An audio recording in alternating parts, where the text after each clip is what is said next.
పవన్ కళ్యాణ్ గారు. ఆయన కూర్చొని తాళ్ళు తీస్తా, నరాలు తీస్తా, రేఖలు లేకుండా నలుపుతా.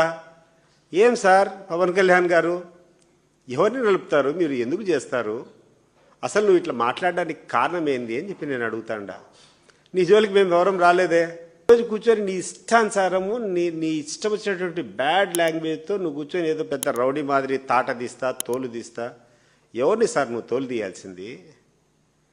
నువ్వు చెప్పినటువంటి తప్పులన్నింటినీ, నువ్వు చెప్పినటువంటి వాగ్దానాలన్నింటినీ అమలు కాకుండా బాగా జగన్మోహన్ రెడ్డి గారు అధికారంలో ఉన్నటువంటి సమయంలో మీ కాపు వర్గానికి అంతా కూడా కాపు నేస్తామని చెప్పి డబ్బులు అందేటి ప్రతి సంవత్సరం.